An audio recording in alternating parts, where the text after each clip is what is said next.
Bueno, damos gracias al Señor que nos permite congregarnos hoy, ¿no? Amén. Amén. Estudiar su palabra, para ver su palabra. Vamos a orar, primordial que hay que hacer siempre, ¿cierto? Amado Señor, te damos gracias porque hoy nos has dado un día más de vida. Hoy nuestros ojos se han abierto y hemos tenido la salud para venir a adorar y a bendecir tu nombre, Señor. Y aún así tengamos problemas de salud, queremos sobreponernos a ellos, Dios, y venir a adorar y bendecir tu nombre. Ayúdanos, Dios, revélanos a través de tu Santo Espíritu y sea esta palabra de edificación primeramente para el que la predica y también para toda la iglesia. En el nombre de Cristo Jesús, amén y amén. Hay un tema que siempre me ha llamado la atención y ¿es fácil la salvación? ¿Es la salvación tan fácil de obtener como esa galletica soda que a veces nos venden? Veamos lo que nos dice la palabra. Nosotros venimos de celebrar la Semana Santa. Esa Semana Santa equivale a la fiesta, siempre va pegada a la fiesta del Pesaj judía, o lo que ellos llaman la fiesta de la Pascua. Y que en esencia, ¿qué hacen los judíos con esa fiesta de la Pascua? Con esa fiesta de la Pascua, ellos están recordando la milagrosa salvación de Dios cuando los libró de la esclavitud a los que los tenían sometidos los egipcios, y cuyo punto culminante fue el azote enviado por Dios a Faraón con la muerte de los primogénitos. Para evitar que esa plaga de la muerte de los primogénitos llegara también a los primogénitos de los judíos, del pueblo de Israel, Dios le dio una directriz a Moisés bastante peculiar. Le dijo: debes matar un cordero sin mancha. O sea, no me vayas a coger el patiquebrado, tiene que ser el mejor elemento que tengas en tu corral de cordero. Lo vas a sacrificar. Con la sangre de ese cordero vas a pintar los dinteles de la puerta de tu casa. Y vas a hacer una ceremonia con tu familia, vas a comer la carne del cordero en una ceremonia, y esa carne del cordero la vas a acompañar por hierbas amargas y por pan sin levadura. Todo esto tenía de por sí una trascendencia espiritual tremenda. Y Dios les aclara: si no pintas los dinteles de la puerta con la sangre del cordero, el azote que voy a enviar entre tu casa y tus primogénitos van a morir. La única manera que tienes de que ese azote no entre a tu casa y tus primogénitos mueran es que la pintes con la sangre.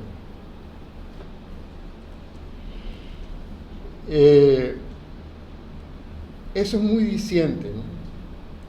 El pueblo judío entonces celebra la protección de Dios que le dio la libertad.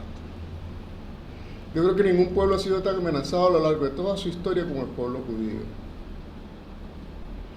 Por eso usted en muchas páginas judías encuentra para estas fechas una frase muy popular entre ellos: Am Yisrael Hay, es el pueblo de Dios vive. Porque la verdad es que los han querido matar muchas veces y todavía los quieren matar. O sea, matar no es matar unos cuantos, matar es que quieren que se acabe la raza judía sobre la faz de la tierra. Pero lo que Dios estaba estableciendo aquí también era una profecía para años más tarde. Hace 2000 años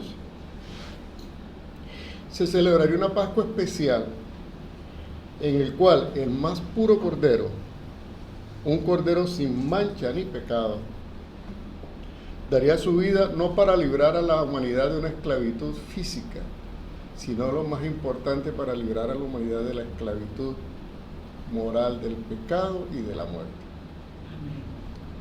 Y no para librar de esa muerte a unos cuantos de un pequeño pueblo, sino a toda la humanidad, a todo ser viviente que haya existido sobre la tierra.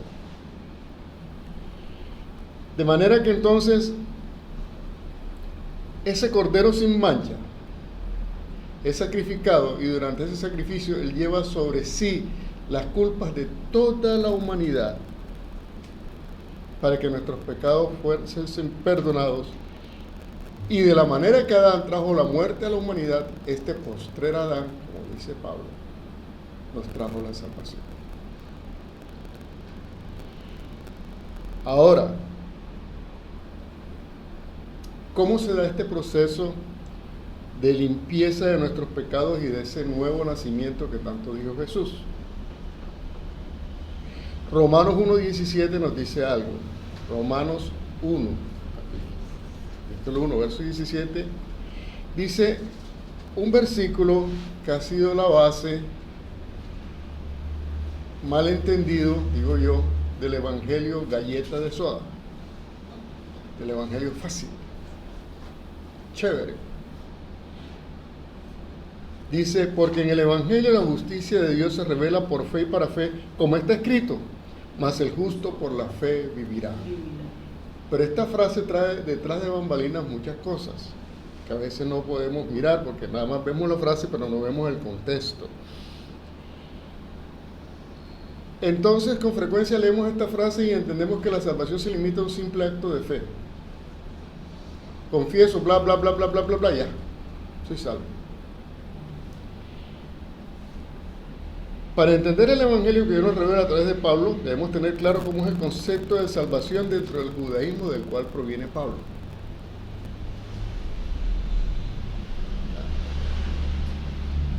Nosotros estamos familiarizados con el judaísmo, podemos pensar que se trata solamente de la ley mosaica, conocida como la Torá, y la salvación en el judaísmo era cumplir esa ley mosaica. Pero esa ley mosaica no son los 10 mandamientos que usted y yo conocemos. Esa ley mosaica son los 10 mandamientos más amén, multitud de actos litúrgicos que tiene que hacer usted a lo largo de toda su vida para poder tener la salvación. Y a eso le agregamos una pequeña cerecita al postre que le agregó el enemigo. Los judíos, obsesionados con el tema de la salvación por la ley, comenzaron a estudiar la ley y se levantaron dentro de ellos algunos que se llaman eruditos, algunos rabinos de gran prestancia. Esos grandes rabinos vinieron y escribieron, digamos así, su propio complemento a la ley. Y si la Biblia es esto, el Talmud, los libros que han escrito sabios judíos a lo largo de tantos años, es esto. Y según la doctrina judaica, usted tiene que cumplir la ley mosaica y el Talmud. Vaya usted a saber qué trata eso. Entonces, de ese concepto viene Pablo, y eso es lo que él tiene que llegar a rebatir. Gloria a Dios que no escogió en su infinita sabiduría el Señor, sabía que no podía revelar esta fase del Evangelio a través de uno de sus apóstoles anteriores, porque ellos no eran doctos en la ley. Para rebatir este concepto tan áspero de la ley que tenían los judíos, él necesitaba, cual piedra en el zapato, al propio de los propios. Escogió nada más y nada menos al más celoso de los rabinos de su momento, dispuesto a matar, y así lo hizo, por causa de su fe mosaica.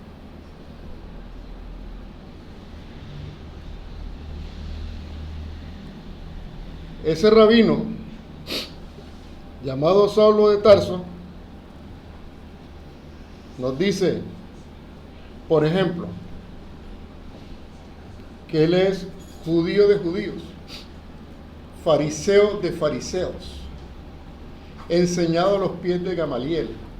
Y si algo tengo de enorgullecerme, yo tendría que enorgullecerme en mi carne.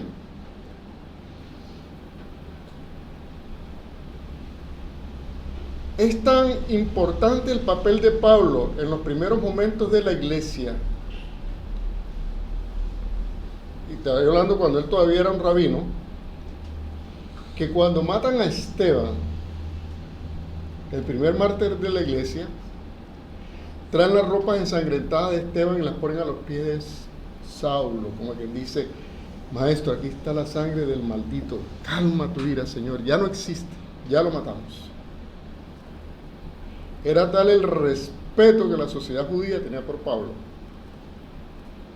No era cualquier ventú, era un rabino de rabinos y con un celo farisaico, que no solamente se cansó de alzar su espada y el azote contra la iglesia en Jerusalén, sino que se enteró que estaban en Damasco y dijo: sumo sacerdote, dame cartas para ir a Damasco, voy allá y los acabo igualito que los he acabado aquí en Jerusalén. Voy para allá que me las pinto, porque el celo del Señor está sobre mí. Lo que él no contaba es que ese viajecito a Damasco se le iba a aparecer a quien él perseguía. Para que entendamos un poquito cómo es el tema de esto, a veces lo podemos entender un poco, decimos que los colombianos somos violentos, pero los orientales son mucho más radicales y violentos. Sobre todo tienen un concepto muy particular, que es ser radical. Yo les quiero leer de pronto una frase que dijo un directivo de una nación árabe en estos días sobre Israel, para que entendamos un poquito. Este directivo de esa nación dijo: Israel es malvado y una maldición para la humanidad.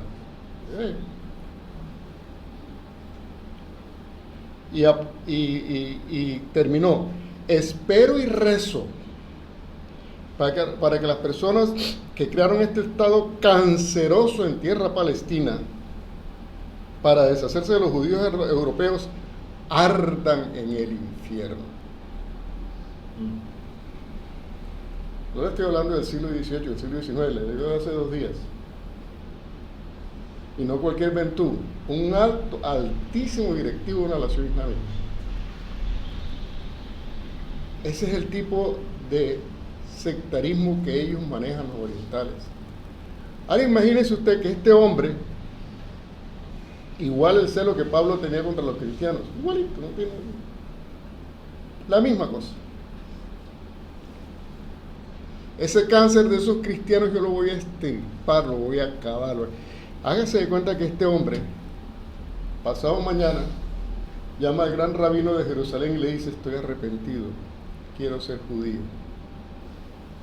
Esa es la magnitud del milagro que Dios hizo con Pablo. Así es. No buscó a cualquiera, buscó a alguien que estaba contrario a la ley, a las enseñanzas de Cristo, y más aún, de buscarlo, ¿sí?, le reveló una fase del Evangelio que no había sido revelada a sus demás discípulos. Para mí Pablo es realmente el 12º apóstol. A mí siempre me llama la atención, bendito sea el nombre de Dios, no sé por qué permitió ese tema de Matías, que la suerte para escogerlo, pero la verdad es que usted el nombre de Matías no lo vuelve a escuchar más nunca en la Biblia. Pero el nombre de Pablo está de ahí para adelante. Y si usted quiere contar los libros del Evangelio, del Nuevo Testamento, la mayoría de los libros están escritos por Pablo. Para mí Hebreos también está escrito por Pablo, pero quíteme Hebreos, sigue ganando Pablo. Toda la doctrina formal y primordial que nosotros hemos conocido del Evangelio fue dada a través de Pablo. Y este hombre, con ese celo tan formal por la palabra, que sabía lo que era el peso de la ley, él sabía lo que era tener que estar cumpliendo tanta cosa para querer agradar a Dios, es a quien Dios le revela el Evangelio de la gracia. Pero que nosotros realmente, pienso, hemos malentendido. Está el estudio obsesivo de la ley mosaica por parte del pueblo hebreo, que hoy en día se da algo para mí realmente crítico, y es los varones de algunas corrientes del judaísmo llamados ultraortodoxos queriendo cumplir la ley a carta cabal, como la ley dice, meditaré en tu palabra de día y de noche, entonces ellos han concluido que el varón no puede dedicarse a otra cosa sino a estudiar la escritura. Esos varones no trabajan. Su trabajo es ir todos los días a la yeshiva, que son escuelas bíblicas, talmúdicas, de Torah y talmúdicas, a estudiar la Torah todos los santos días de la vida. Eso es lo que hacen ellos. En tanto la mujer, que de dicho sea de paso, son familias numerosas, son familias de 5, 8, 9, 10 niños, tiene que cargar con la carga de embarazarse, sufrir las cuestiones del embarazo, parir al niño, criar al niño y salir a trabajar para mantener al varón y a los 8 y 9 paletos.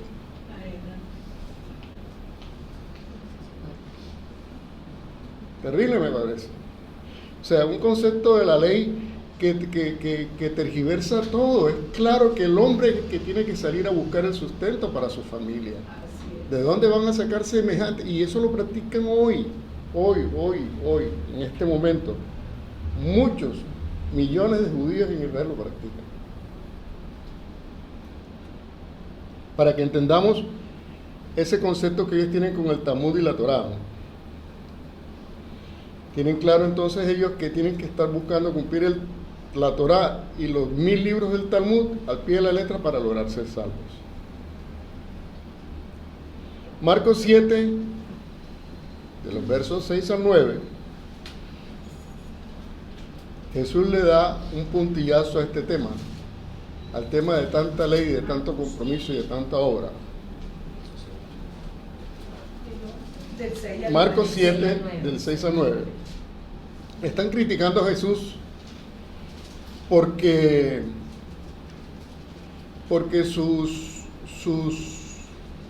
discípulos no cumplen los rituales de la ley mosaica tal como ellos lo piden. Trata el lavamiento de las manos y cualquier otra cosa que ellos han inventado, ellos no lo siguen, porque siguen a su maestro y su maestro le dijo, tranquilos con eso no es ni arte ni parte. Y ellos, los fariseos, se levantan y lo critican y le dicen, ¿qué clase de discípulo estás formando tú? Esa gente no cumple la Torá. Mira lo que dice la ley de Moisés, esto y esto y esto y esto y esto. ¿Por qué no lo hacen? Respondiendo les dijo, hipócritas, bien profetizó de vosotros Isaías, como está escrito, este pueblo de labios me honra, mas su corazón está lejos de mí. Pues en vano me honra, enseñando como doctrinas mandamientos de hombres, porque dejando el mandamiento de Dios os aferráis a la tradición de los hombres, los lavamientos de los jarros y de los vasos de beber, y hacéis otras cosas muchas semejantes. Les decía también, bien invalidáis el mandamiento de Dios para guardar vuestra tradición, se estaba refiriendo al Talmud. Ahora, uno ve estos conceptos y uno dice, oye, es la higiene contraria a Dios, porque se está hablando de un tema de lavarse, pero no era un lavarse higiénico como usted piensa, ni con lejía ni nada. El lavamiento de manos es un lavamiento más ritual y representativo que un verdadero lavamiento de manos. El tipo tiene que coger una vasijita con un agua que sea purificada, lo que ellos consideran un agua purificada, y la coge delicadamente con su mano y la vacía sobre su mano, ¿sí? Y después la coge con otra mano y la vacía su mano. Ese es el lavamiento. Pero uno se queda pensando, bueno, pero Jesús sabía que existían microbios y bacterias, y de pronto vamos a aprovechar esto. Pero no era esa la posición era que, sabiendo Jesús de que eso era una situación de salud, ahora bien, incluso Dios tuvo un familiar que tuvo una situación muy especial. Él es médico ginecólogo y su esposa le enfermó de un cáncer de seno. Y empezamos a orar por el tema, buscando que Dios sanara a la mujer y muchas cosas, pero finalmente a Dios le plació llevársela. Él, mi familiar, quedó con 2 niños, un niño tan pequeño que no tiene memoria de su madre y una niñita un poco mayor que sí recuerda a su madre. Y este varón se llenó de tanta amargura en su corazón que, a pesar de que había sido educado en una fe cristiana, a pesar de que durante el tiempo de esa lucha yo estuve llevándolo a los pies de Cristo y mostrándole la obra de Cristo, se llenó de resentimiento contra Dios. Y dijo que estaba entre agnosticismo y resentimiento. A veces creía y se resentía, a veces decía que Dios no existía, que eso era pura babosería.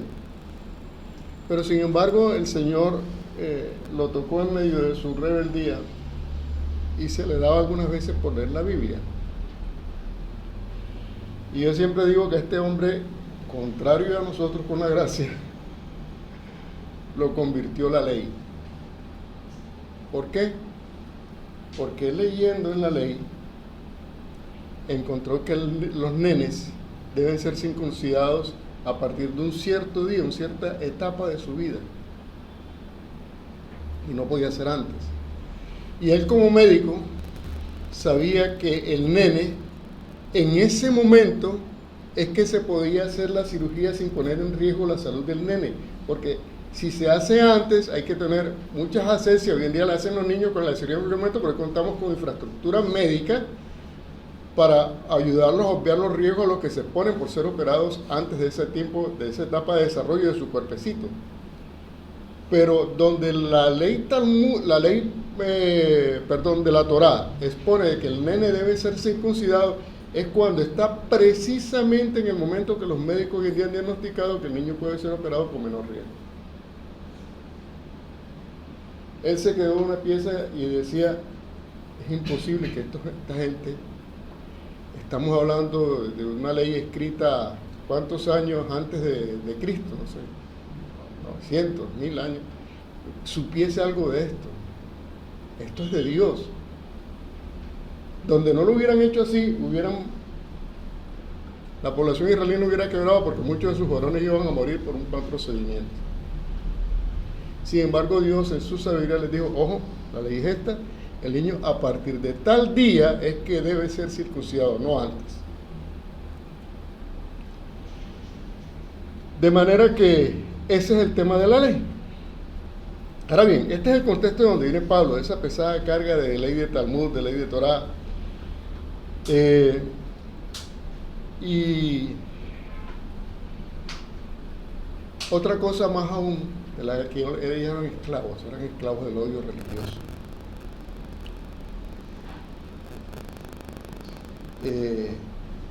Hoy en día vemos este tema del odio religioso y eso no ha cambiado en el Oriente, es una cosa que es permanente entre ellos, pero bueno.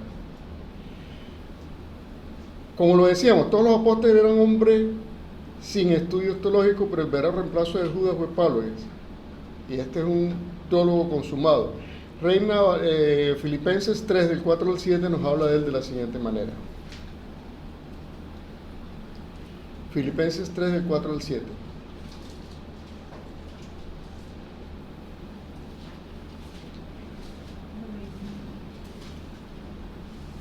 Y aquí está donde él dice que él se puede gloriar en su carne, ¿no?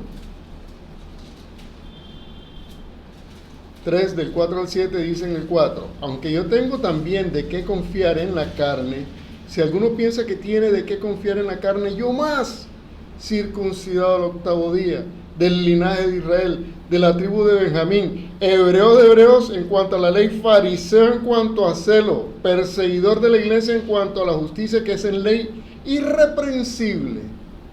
Eso es lo que yo pensaba, que tenían que ser irreprensibles, que tenían que ser unos observadores a carta cabal de la palabra. Por cuanto estas cosas eran para mí ganancia, las he estimado como pérdida por amor de Cristo. Aquí es donde el hombre comienza a revelarnos que se habla de la fe en Cristo, aunque Pablo está citando un versículo, el justo por la fe vivirá, que viene de Habacuc. En el libro de Habacuc, capítulo 2, verso del 1 al 4, leamos dónde está ese versículo y leamos un poco el contexto del cual proviene. que en apariencia no tiene nada que ver con el Evangelio, tiene que ver con la fe en Dios. Habacuc Capítulo 2, del 1 al 4. Para entender un poco este contexto, Habacuc está próximo a que Jerusalén sea invadida por un pueblo extranjero. Eso significa que las mujeres serán violadas, que los hombres serán pasados a espada, que a los nenes los cogerán por los piececitos y le estrellarán la cabecita contra la pared para que mueran. Eso es horrible. Y él está esperando que eso acontezca, y de hecho aconteció. De tal manera que esto está escrito, tengámoslo en cuenta, con un hombre que tiene esa angustia en su corazón. Y sabe que no puede irle a Dios a pedirle que pare eso, porque sabe que su mismo pueblo se lo ganó a pulso y espada. A través de la adoración de dioses falsos, a través de rebeliones contra Dios, etcétera, etcétera. Dice, sobre mi guarda estaré y sobre la fortaleza firmaré el pie y velaré para que se me dirá, para ver lo que se me dirá y qué he de responder tocante a mi queja. Y Jehová me respondió y dijo, escribe la visión y declárala en tablas, para que corra el que la leyere en ella.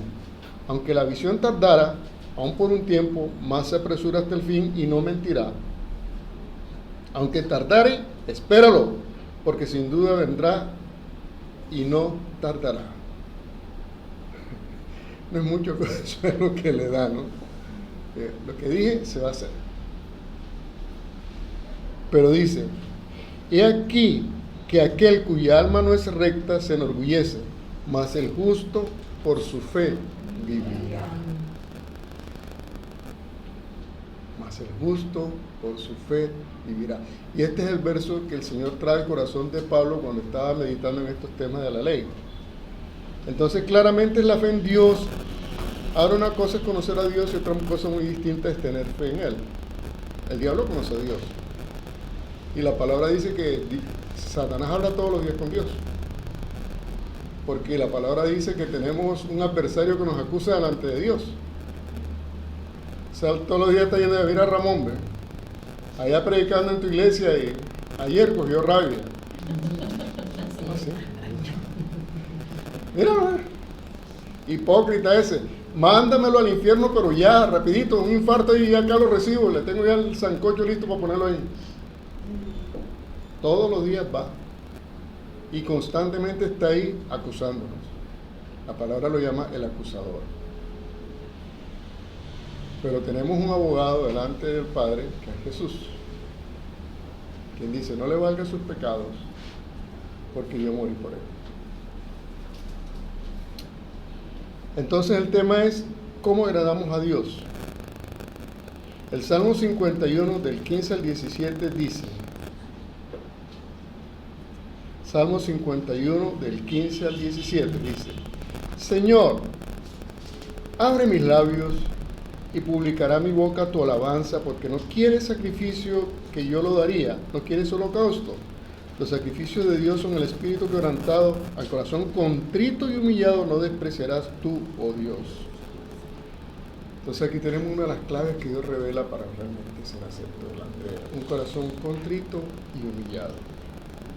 En Miqueas 6:8 el Señor se nos vuelve a revelar su voluntad para con nosotros. Nos dice, Miqueas capítulo 6, verso 8. Oh hombre, Él te ha declarado lo que es bueno. ¿Y qué pide Jehová de ti? Solamente hacer justicia y amar misericordia y humillarte delante de tu Dios. Claramente, para poder cumplir lo que aquí nos pide en Miqueas el Señor, hacer justicia y amar misericordia, debemos ser personas sin pecado. Lo cual, de otras cosas, si vamos a la primera carta de Juan, nos dice que es imposible. Porque en primera de Juan, en el capítulo 1, del 5 al 10, Juan nos deja este mensaje. Primera de Juan, capítulo 1, del 5 al 10, él nos dice, este es el mensaje que hemos oído de él y os anunciamos. Dios es luz y no hay ninguna tinieblas en él. Vuelvo a repetir, este es el mensaje, primera de Juan 1, del 5 al 10. Este es el mensaje que hemos oído de él y os anunciamos. Dios es luz y no hay ninguna tinieblas en él. Si decimos que tenemos comunión con Él y andamos en tinieblas, mentimos y no practicamos la verdad. Pero si andamos en luz, como Él está en luz, tenemos comunión unos con otros y la sangre de Jesucristo, su Hijo, nos limpia de todo pecado. Si decimos que no tenemos pecado, nos engañamos a nosotros mismos y la verdad no está en nosotros. Si confesamos nuestros pecados, Él es fiel y justo para perdonar nuestros pecados y limpiarnos de toda maldad. Si decimos que no hemos pecado, le hacemos a Él mentiroso y su palabra no está en nosotros. Entonces quedamos como con una encerrona, para aquí, para allá, y ahora ¿qué hago? ¿Cómo decía el Chapulín? Se me olvidó la frase del Chapulín. ¿Y ahora quién podrá defender? ¿Y ahora quién podrá defender? Decía, Entonces, ¿dónde encontramos la clave de nuestra salvación? No exactamente en el versículo que tenemos como epicentro de nuestro Evangelio Evangélica de Soda, sino en Romanos 10, capítulo 10, del 1 al 11. Ahí está la esencia de nuestra salvación. Romanos 10, capítulo 10, del 1 al 11. ¿Qué nos dice ahí la palabra? Dice, hermanos, ciertamente el anhelo de mi corazón y mi oración a Dios por Israel es para salvación. Porque yo les doy testimonio de que tienen celo de Dios, pero no conforme a ciencia.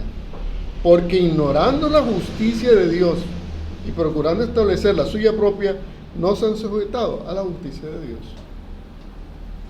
O sea, siguen con el cuentecito de las obras de la ley.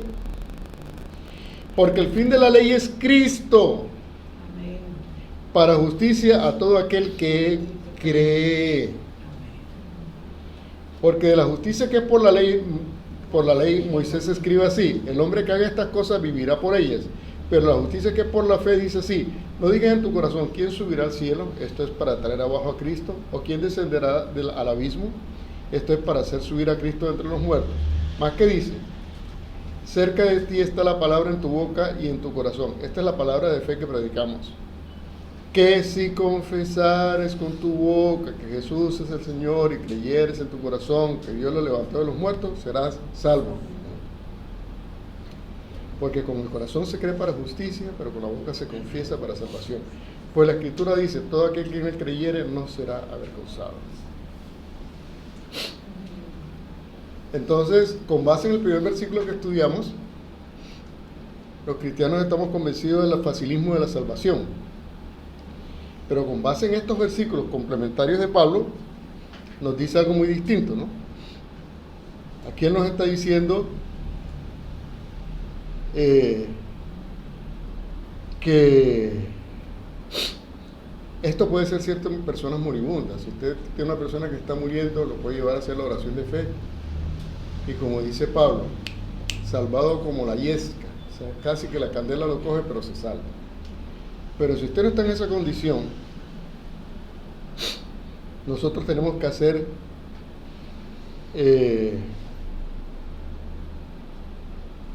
un tema de obediencia a la palabra de Dios. Pero uno más importante, confesar el señorío de Cristo en nuestra vida implica obedecer lo que Él nos manda. De manera que no solo estamos hablando de un tema de fe, sino también tenemos un tema de obediencia. De hecho, Pablo habla de la ley de Cristo. Mateo 4:12 nos habla del inicio del ministerio de Jesús luego de ser tentado en el desierto.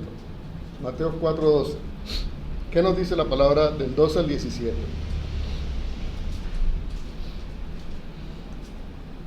Dice: cuando Jesús oyó que Juan estaba preso, volvió a Galilea, y dejando a Nazaret vino y habitó en Cafarnaúm, ciudad marítima en la región de Zabulón y de Neftalí, para que se cumpliese lo dicho por el profeta Isaías cuando dijo: tierra de Zabulón y tierra de Neftalí, camino del mar al otro lado del Jordán, Galilea de los gentiles. El pueblo asentado en tinieblas vio gran luz, y a los asentados en región de sombra de muerte luz les resplandeció. Desde entonces comenzó Jesús a predicar y a decir: arrepentíos, porque el reino de los cielos se acercaba. Y aquí está la frasecita que no nos gusta. Él no dijo: he venido a ustedes para que tengan fe en mí y sean salvos. Eso no vuelve a lo dijo. Lo primero que dijo fue: arrepentíos. arrepentimiento. Dicho sea de paso, ya antes había mandado a su primo hermano, a Juan, y el evangelio, el mensaje de Juan es muy fácil de sintetizar en una sola palabrita: arrepentimiento. Pablo se dedicó como una corneta a machacar: arrepiéntase, arrepiéntase, arrepiéntase, arrepiéntase. Eso era todo su evangelio, no era más. Arrepiéntese porque viene la ira venidera, arrepiéntese, arrepiéntese, arrepiéntese, no más. Eso fue su evangelio. Juan 3, en el capítulo 3, del 1 al 7, dice un complemento de este arrepentimiento que Jesús nos dio como su primera lección en su doctrina: arrepentidos.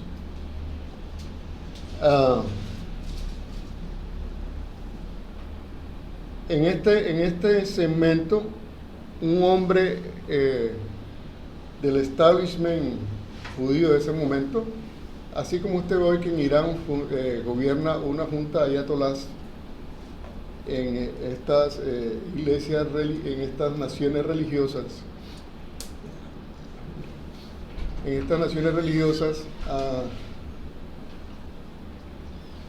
gobierna también,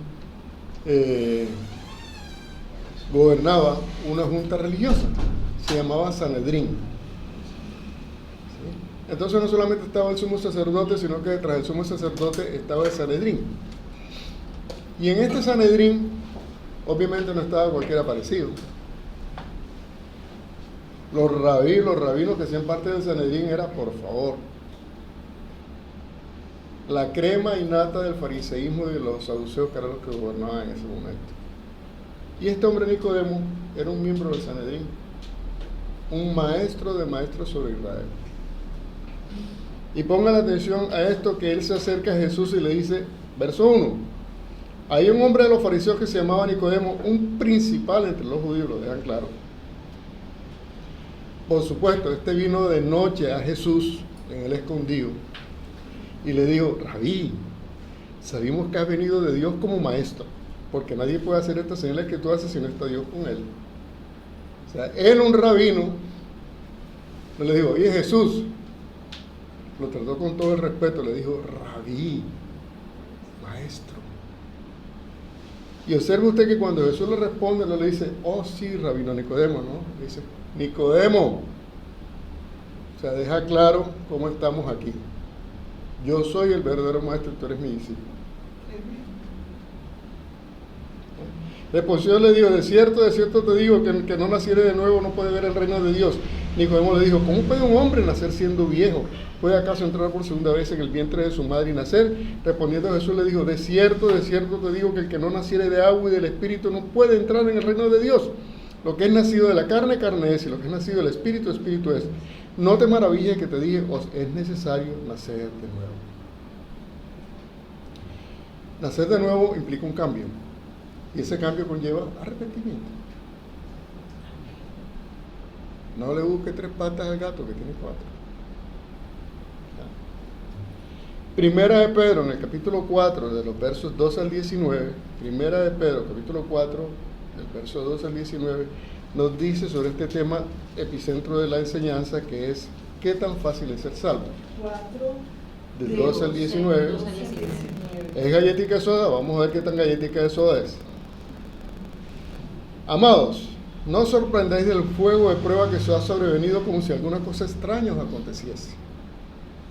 Si estás a los pies de Cristo y estás pasando situaciones difíciles, si no gozaos por cuanto sois participantes de los padecimientos de Cristo, para que también en la revelación de su gloria os gocéis con gran alegría. Si sois vituperados por el nombre de Cristo, sois bienaventurados, porque el glorioso Espíritu de Dios reposa sobre vosotros. Ciertamente, de parte de ellos, Él es blasfemado, pero por vosotros es glorificado. Así que ninguno padezca como homicida, ladrón o malhechor por entremeterse en lo ajeno, pero si alguno padece como cristiano, no se avergüence, sino glorifique a Dios en ello. Porque es tiempo de que el juicio comience por la casa de Dios, y si primero comienza por nosotros, ¿cuál será el fin de aquellos que no obedecen el Evangelio de Dios? Y dice, si el justo con dificultad se salva, ¿en dónde aparecerá el impío y el pecador? De modo que los que padecen según la voluntad de Dios encomienden sus almas al fiel Creador y hagan el bien. Si el justo con dificultad se salva.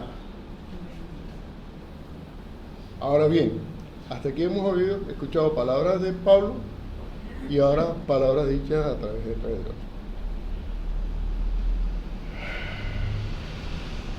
Pero vamos a ver qué nos dice el dueño de esta iglesia. Amén. ¿Qué dijo Yeshua HaMashiach cuando se le apareció a Juan en Apocalipsis?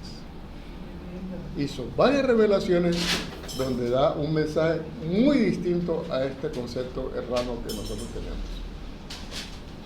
Primer punto, Apocalipsis 2:7. ¿Qué dijo? El que tiene oído, oiga lo que el Espíritu dice a las iglesias. Al que venciere le daré a comer del árbol de la vida, el cual está en medio del paraíso de Dios. Al que venciere implica que va a haber una lucha. Y que podemos ganar o podemos perder. Al que venciere.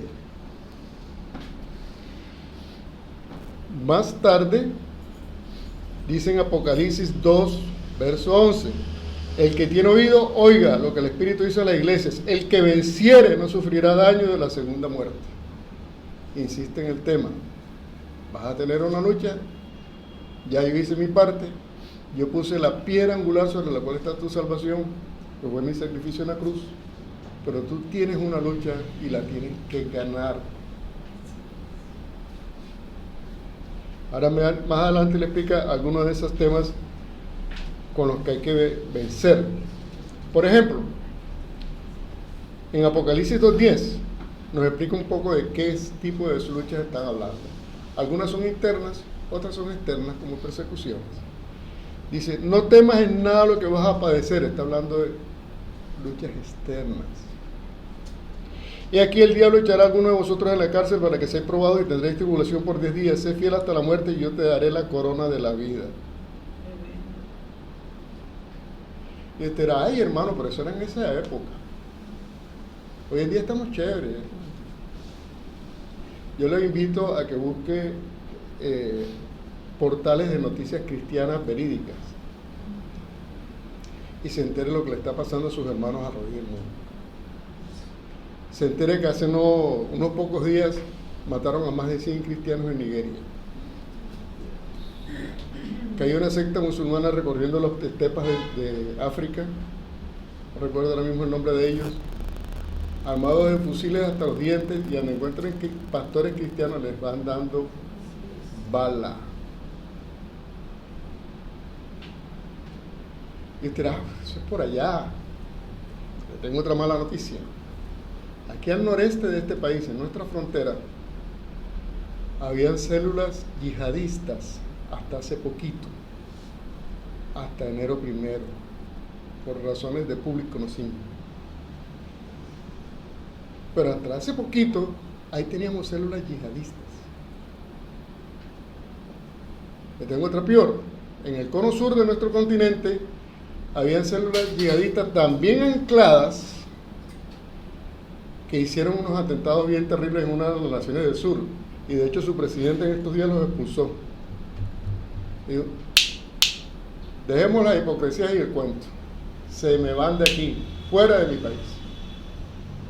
Gracias a Dios.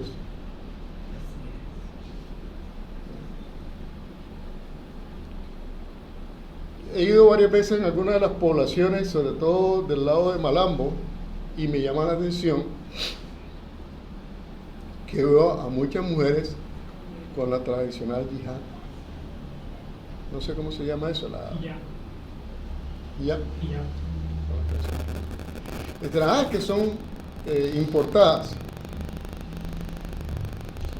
La cara es completamente indígena de esta tierra. Están entrando. Ahora son pocos. Cuando sean muchos, te tocará poner tu vida por tu fe en Cristo. Entonces, no está tan lejos. Apocalipsis 2, del 15 al 17 nos dice Y también tienes a los que retienen la doctrina de los nicolaitas, lo que yo aborrezco. Por tanto, arrepiéntete, pues si no, vendré a ti pronto y pelearé contra ellos con la espada de mi boca. El que tiene oído, oiga lo que el Espíritu dice a la iglesia. El que venciere, daré de comer de la maná de escondido y le daré una piedrecita blanca, y en la piedrecita escrito su nombre de nuevo, en el cual ninguno conoce sino aquel que lo recibe. O sea, nos está hablando de luchas dentro de la misma iglesia. No hay nada más lleno de contradicciones muchas veces que la iglesia cristiana. Que yo creo que salvo siempre salvo, que yo creo que si es galletica de soda, que yo creo que no es galletica de soda, que tengo que hacer necesariamente cuántas horas para ser salvo, que pito que flauta, que pito para allá, que pito para acá. Si hay algo que tiene confusión sobre esta tierra, es la fe. Apocalipsis 2 del 26 al 28. Al que venciere y guardare mis obras hasta el fin, yo le daré autoridad sobre las naciones y le regirá con vara de hierro y serán quebrados como vaso de alfarero, como yo también le he recibido de mi Padre, y le daré la estrella de la mañana. Y no se calla el Señor. ¿Por qué será que habla de tanto al que venciere? Algo debemos entender tras bambalinas. Vuelve al tema en Apocalipsis 3, del 3 al 5. Acuérdate pues de lo que has recibido, oído, y guárdalo, y arrepiéntete.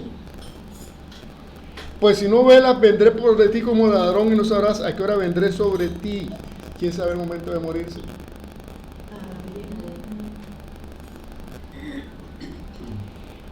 Pero tienen unas pocas personas en Sardis que no han manchado sus vestiduras y andarán conmigo en vestiduras blancas porque son dignas. Y vuelve y juega. El que venciere será vestido de vestiduras blancas, no borraré su nombre del libro de la vida y confesaré su nombre delante de mi Padre y delante de sus ángeles. Por cuanto has guardado la palabra de mi paciencia, yo también te guardaré a la hora de la prueba que ha de venir sobre el mundo entero para probar a los que moran sobre la tierra. Y aquí yo vengo pronto, retén lo que tienes para que ninguno tome tu corona. Al que venciere yo le daré columna en el templo de mi Dios y nunca más saldrá de allí, y escribiré sobre él el nombre de mi Dios y el nombre de la ciudad de mi Dios, la nueva Jerusalén, la cual desciende del cielo de mi Dios, y un nombre nuevo. Apocalipsis 3, del 10 al 12. De manera que, y sigue muchos más, le hace Apocalipsis todos los momentos en que el Señor nos exhorta a vencer. Y si nos exhorta a vencer es porque hay una lucha. La primera parte de esa lucha es aquí en mi corazón y en mi mente. La segunda parte de esa lucha es dentro de la misma iglesia, personas que van a tener de trastocar mi fe, mi creencia. Y la tercera parte de esa lucha es contra agentes externos. Gente que va a decir, niega a Cristo o te mato. O puedes decir de pronto no cosas tan severas, pero te puedes decir, tú eres cristiano, bueno, no vas a tener trabajo. ¿Por qué no quieres? En estos días, tristemente, en un país primera potencia, que todavía tiene por norma tener rey, el rey hizo algo curioso. Ahora que llegó la Pascua, es tradición que el rey haga una bendición al pueblo cristiano de su nación, una bendición de Pascua. El rey se negó a hacerlo. Estoy hablando de un país del norte, de la potencia mundial. El hombre se negó a hacerlo. Y no hace tanto, sino hace poquito, en febrero, durante el Ramadán, no solamente lo festejó, sino que invitó a su castillo a los principales mulás e hizo una ceremonia de Ramadán en su castillo.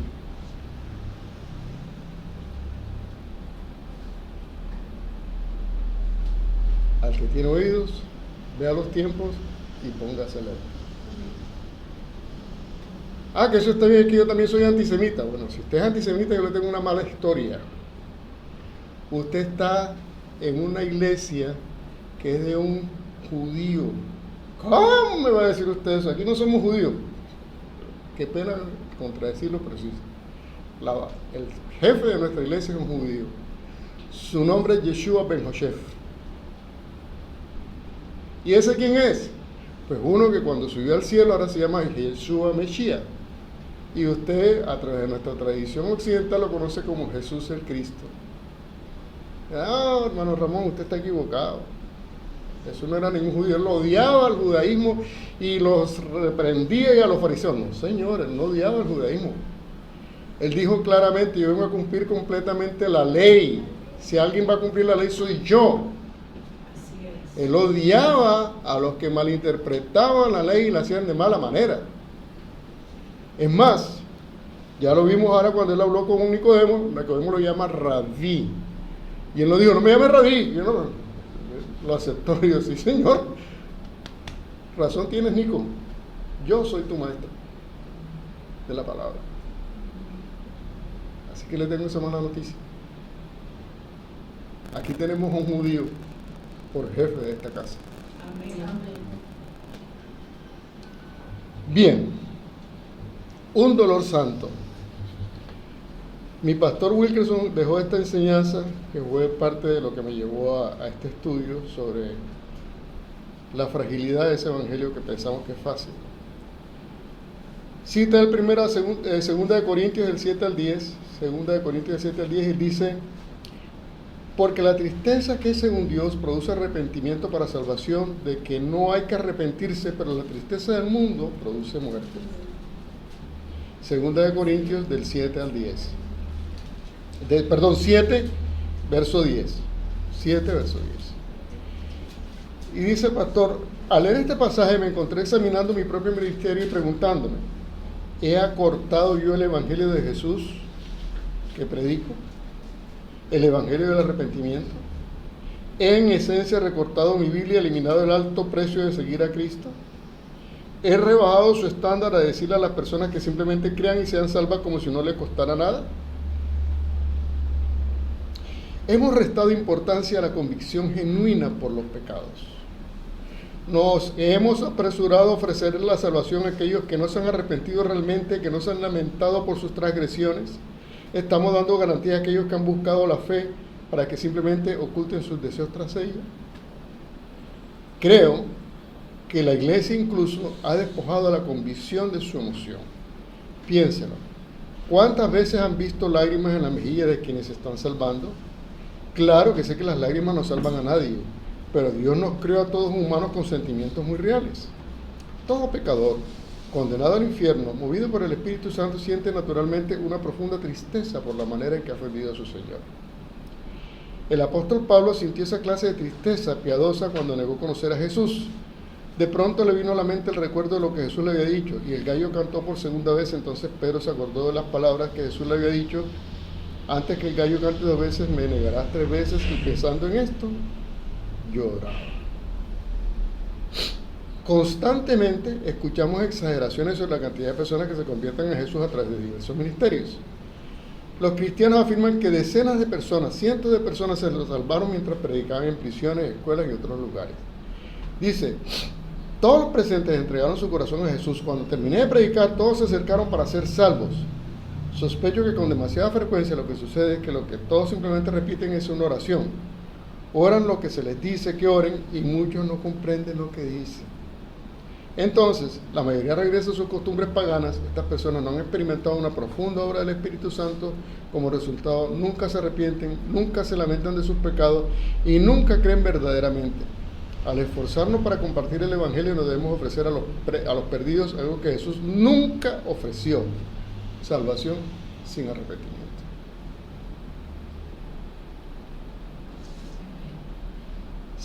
Ahora bien, sin la base del sacrificio expiatorio de Cristo en la cruz no hay obra que valga. Porque hay muchos hombres que leen a Cristo, pero lo leen como un buen hombre. Y yo lo puedo leer de pronto como un buen hombre y aprenderme Mateo de 5 al 7 y practicarlo a carta cabal. Pero no creo ni que es Dios, ni que su sacrificio en la cruz es por mi redención. Pues vaya que me vale de nada. Estoy igual de perdido que el que hace con su vida lo que aviente. La única manera es que toda mi fe en Cristo esté en la base de que Él es Dios y que su sacrificio expiatorio en la cruz fue por mí. y por mi salvación. Debemos siempre tener un canon que nos guíe. La deidad de Cristo es fundamental. La Trinidad es un concepto fundamental para nosotros, no es algo periférico. El sacrificio expiatorio como base angular es algo fundamental para nosotros. Normalmente soy alérgico a los que llaman judíos mesiánicos, porque ellos tienen muchas cositas que no me gustan. Uno, tienden a ser legalistas, creen que uno tiene que convertirse al judaísmo. Otros, peor, consideran a Jesús como un buen hombre que Dios usó como su Mesías, pero que era un buen hombre, ¿no? Dios no.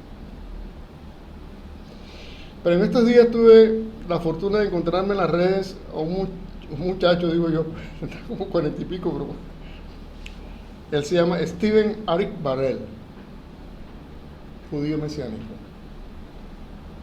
Y este muchacho me llama la atención porque, punto número 1, cree en la deidad de Jesús, a carta y siniestra.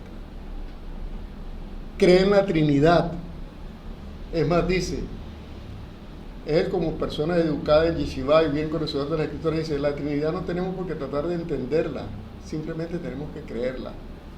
Y estoy siguiendo unas charlas de él sobre lo que él considera la preexistencia de Jesús y textos del Antiguo Testamento que narran la preexistencia de Jesús, el hecho de que es Dios. Y otra cosa muy importante, no rechaza la doctrina de Saulo. Muchos de ellos, para muchos judíos mesiánicos, el Nuevo Testamento es menos los libros de Pablo. Eso lo saca. Él acepta íntegramente el libro de Saulo, los libros de Pablo, y es más, dice algo que me pareció muy importante. Dice, si usted es cristiano gentil, si usted nunca ha tenido una base judía y usted conoció a Cristo, jamás venga al cumplimiento de la ley, porque será maldición para usted. ¿Por qué? Porque habiéndole ofrecido Jesús a usted la salvación a través de su sacrificio en la cruz, usted viene a buscar cosas que no necesita, ni han sido para usted, tal como le dijo Pablo a Gálatas. O Gálatas insensatos. Habiendo conocido la gracia, ahora vas a volver al yugo de la ley. Ahora, él, y es su concepto muy particular, él dice, yo como judío de nacimiento, observo algunas tradiciones, pero son tradiciones de mi pueblo por tema de que fueron escritas para nosotros los judíos, y que Dios en su ley mosaica dice, y tus hijos y todos tus hijos la cumplirán hasta el fin de los tiempos. Entonces yo voy a esa tradición y la cumplo porque yo soy judío. Ahora yo tengo claro que esas tradiciones no me dan salvación, esas salvaciones solamente me dan mi obediencia a Hashem. Simplemente soy obediente a Hashem, no más.